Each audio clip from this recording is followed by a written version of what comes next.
What you have here is an electronic cigarette. It's something that, since it was invented a year or two ago, has given me untold happiness. A little bit of it, I think, is the nicotine, but there's something much bigger than that, which is ever since in the UK they banned smoking in public places, I've never enjoyed a drinks party ever again. And the reason I only worked out just the other day, which is when you go to a drinks party and you stand up and you hold a glass of red wine and you talk endlessly to people, you don't actually want to spend all the time talking. It's really, really tiring. Sometimes you just want to stand there silently, alone with your thoughts. Sometimes you just want to stand in the corner and stare out of the window.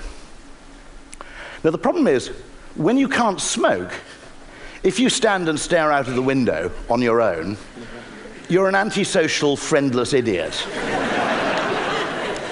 If you stand and stare out of the window on your own with a cigarette, you're a fucking philosopher.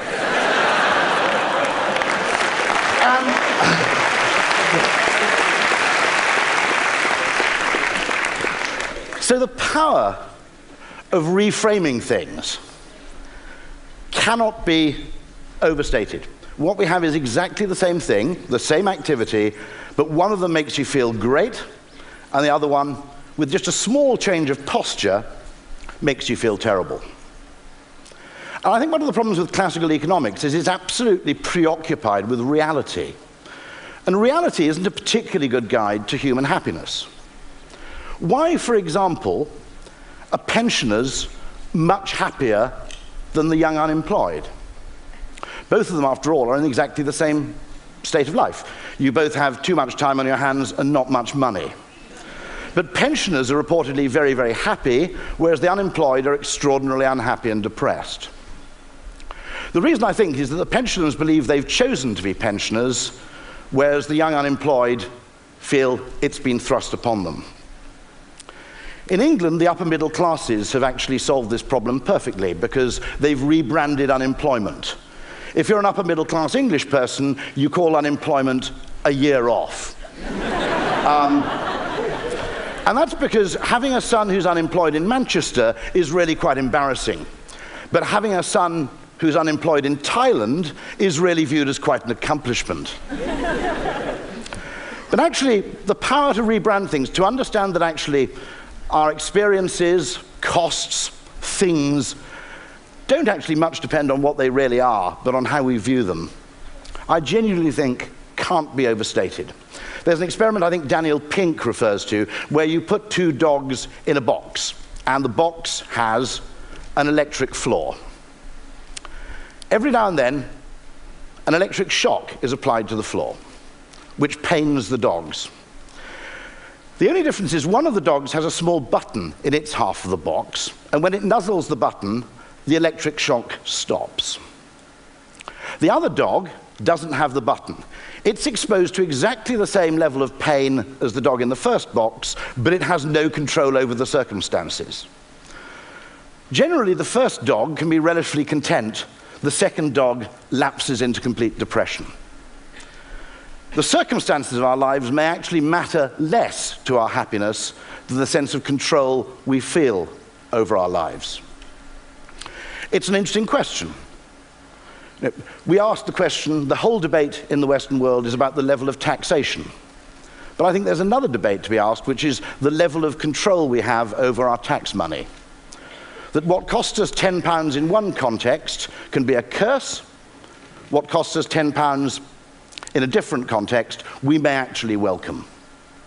Pay £20,000 in tax towards health, and you're merely feeling a mug. Pay £20,000 to endow a hospital ward, and you're called a philanthropist.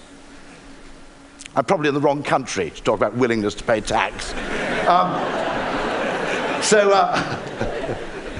I'll give you one in return. How you frame things really matters. Do you call it the bailout of Greece or the bailout of a load of stupid banks which lent to Greece? Because they are actually the same thing. What you call them actually affects how you react to them, viscerally and morally. I think psychological value is great, to be absolutely honest. One of my great friends a professor called Nick Chater, who is the professor of decision sciences in London, believes that we should spend far less time looking into humanity's hidden depths and spend much more time exploring the hidden shallows. I think that's true, actually. I think impressions have an insane effect on what we think and what we do. But what we don't have is a really good model of human psychology, at least pre-Kahneman, perhaps. We didn't have a really good model of human psychology to put alongside models of engineering, of neoclassical economics. So people who believed in psychological solutions didn't have a model. We didn't have a framework.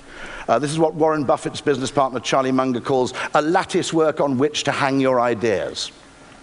Engineers, economists, classical economists, all had a very, very robust existing lattice work on which practically every idea could be hung. We merely had a collection of random individual insights without an overall model. And what that means is that in looking at solutions, we've probably given too much priority to what I'd call technical engineering solutions, Newtonian solutions, and not nearly enough to the psychological ones. You know my example of the Eurostar. £6 million spent to reduce the journey time between Paris and London by about 40 minutes. For 0.01% of this money, you could have put Wi-Fi on the trains, which wouldn't have reduced the duration of the journey, but would have improved its enjoyment and its usefulness far more. For maybe 10% of the money, you could have paid all of the world's top male and female supermodels to walk up and down the train, handing out free Chateau Petrus to all the passengers. You'd still have £5 billion in change, and people would ask for the trains to be slowed down. Why were we not given the chance to solve that problem psychologically? I think it's because there's an imbalance, an asymmetry, in the way we treat creative, emotionally driven psychological ideas versus the way we treat rational, numerical, spreadsheet-driven ideas.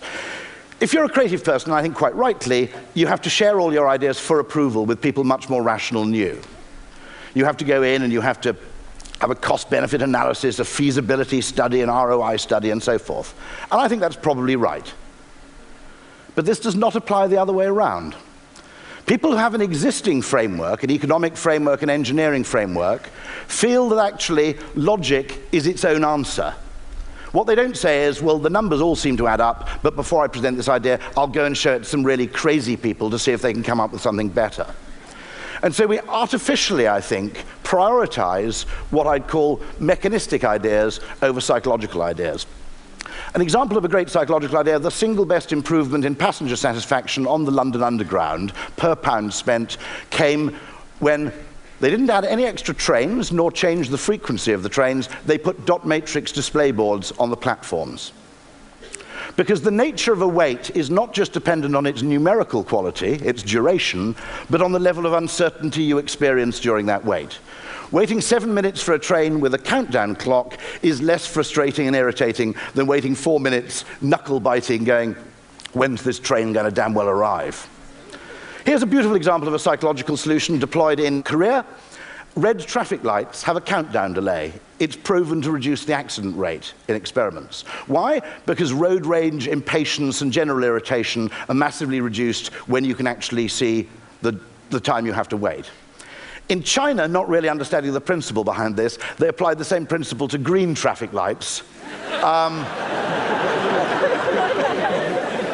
Which isn't a great idea. You're 200 yards away, you realize you've got 5 seconds to go, you floor it.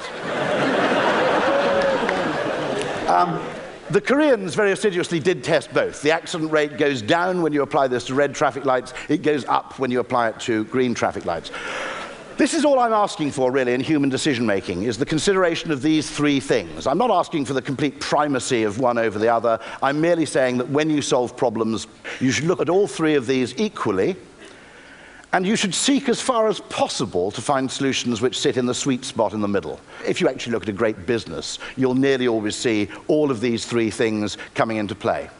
Really, really successful businesses. Google is a great, great technological success, but it's also based on a very good psychological insight. People believe something that only does one thing is better at that thing than something that does that thing and something else. It's an innate thing called goal dilution. Ayelet Fishbach has written a paper about this. Everybody else at the time of Google, more or less, was trying to be a portal. Yes, there's a search function, but you also have weather, sports scores, bits of news. Google understood that if you're just a search engine, people assume you're a very, very good search engine.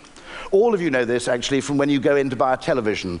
And in the shabbier end of the row of flat-screen TVs, you can see, are these rather despised things called combined TV and DVD players.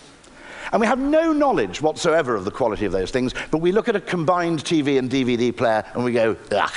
It's probably a bit of a crap telly and a bit rubbish as a DVD player. So we walk out of the shops with one of each. Google is as much a psychological success as it is a technological one. I propose that we can use psychology to solve problems that we didn't even realize were problems at all. This is my suggestion for getting people to finish their course of antibiotics. Don't give them 24 white pills, give them 18 white pills and 6 blue ones, and tell them to take the white pills first and then take the blue ones. It's called chunking. The likelihood that people will get to the end is much greater when there is a milestone somewhere in the middle. One of the great mistakes, I think, of economics is it fails to understand that what something is, whether it's retirement, unemployment, cost, is a function not only of its amount, but also its meaning. This is a toll crossing in Britain. Quite often, queues happen at the tolls. Sometimes you get very, very severe queues. You could apply the same principle, actually, if you like, to the security lanes in airports. What would happen if you could actually pay twice as much money to cross the bridge, but go through a lane that's an express lane? It's not an unreasonable thing to do, it's an economically efficient thing to do. Time means more to some people than others. If you're trying to get to a job interview, you'd patently pay a couple of pounds more to go through the fast lane. If you're on the way to visit your mother-in-law, you'd probably prefer to stay on the left. The only problem is if you introduce this economically efficient solution, people hate it. Because they think you're deliberately creating delays at the bridge in order to maximize your revenue, and why on earth should I pay to subsidize your incompetence? On the other hand, change the frame slightly and create charitable yield management, so the extra money you goes not to the bridge company, it goes to charity, and the mental willingness to pay completely changes. You have a relatively economically efficient solution, but one that actually meets with public approval and even a small degree of affection, rather than being seen as bastardy. So, where economists make the fundamental mistake is they think that money is money. Actually, my pain experienced in paying £5 is not just proportionate to the amount, but where I think that money is going. And I think understanding that could revolutionize tax policy, it could revolutionize the public services, it could actually change things quite significantly. Here's a guy you all need to study. He's an Austrian school economist who was first active in the first half of the 20th century in Vienna. What was interesting about the Austrian school is they actually grew up alongside Freud. And so they're predominantly interested in psychology. They believed that there was a discipline called praxeology, which is a prior discipline to the study of economics. Praxeology is the study of human choice, action, and decision-making. I think they're right. I think the danger we have in today's world is we have the study of economics considers itself to be a prior discipline to the study of human psychology. But as Charlie Munger says, if economics isn't behavioral, I don't know what the hell is. Von Mises, interestingly, believes economics is just a subset of psychology. I think he refers to economics as the study of human praxeology under conditions of scarcity. But von Mises, among many other things, I think uses an analogy which is probably the best justification and explanation for the value of marketing, the value of perceived value, and the fact that we should actually treat it as being absolutely equivalent to any other kind of value. We tend, all of us, even those of us who work in marketing, to think of value in two ways. There's the real value, which is when you make something in a factory or provide a service, and then there's a kind of dubious value, which you create by changing the way people look at things. Von Mises completely rejected this distinction, and he used this following analogy. He said, he referred actually to some strange economists called the French physiocrats. who believed that only true value was what you extracted from the land. So if you were a shepherd or a quarryman or a farmer, you created true value. If, however, you bought some wool from the shepherd and charged a premium for converting it into a hat, you weren't actually creating value, you were exploiting the shepherd. Now, von Mises says that modern economists make exactly the same mistake with regard to advertising and marketing. He says, if you run a restaurant, there is no healthy distinction to be made between the value you create by cooking the food and the value you create by sweeping the floor. One of them creates perhaps the primary product, the thing we think we're paying for. The other one creates a context within which we can enjoy and appreciate that product. And the idea that one of them should actually have priority over the other is fundamentally wrong. Try this quick thought experiment. Imagine a restaurant that serves Michelin-starred food, but actually where the restaurant smells of sewage and there's human feces on the floor. The best thing you can do there to create value is not actually to improve the food still further, it's to get rid of the smell and clean up the floor. And it's vital we understand this. If that seems like a sort of strange, abstruse thing, in the UK, the post office had a 98% success rate at delivering first-class mail the next day. They decided this wasn't good enough, and they wanted to get it up to 99. The effort to do that almost broke the organization. If at the same time you'd gone and asked people what percentage of first-class mail arrives the next day, the average answer would have been 50, or the modal answer would have been 50 to 60%. Now, if your perception's much worse than your reality, what on earth are you doing trying to change the reality? That's like trying to improve the food in a restaurant that stinks. What you need to do is, first of all, tell people that 98% of mail gets there the next day, first-class mail. That's pretty good. I would argue in Britain there's a much better frame of reference, which is to tell people that more first-class mail arrives the next day in the UK than in Germany. Because generally in Britain, if you want to make us happy about something, just tell us we do it better than the Germans.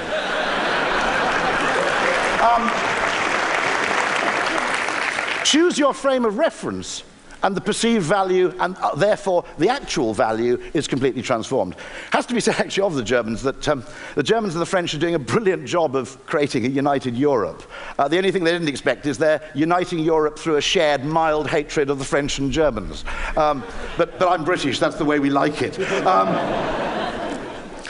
What you'll also notice is that in any case our perception is leaky. We can't tell the difference between the quality of the food and the environment in which we consume it. All of you will have seen this phenomenon. If you have your car washed or valeted, when you drive away, your car feels as if it drives better. And the reason for this, unless my car valet mysteriously is changing the oil and performing work which I'm not paying him for and I'm unaware of, is because perception is in any case leaky. Analgesics that are branded are more effective at reducing pain than analgesics that are not branded. I don't just mean through reported pain reduction, actual measured pain reduction. And so perception actually is leaky in any case. So if you do something that's perceptually bad in one respect, you can damage the other.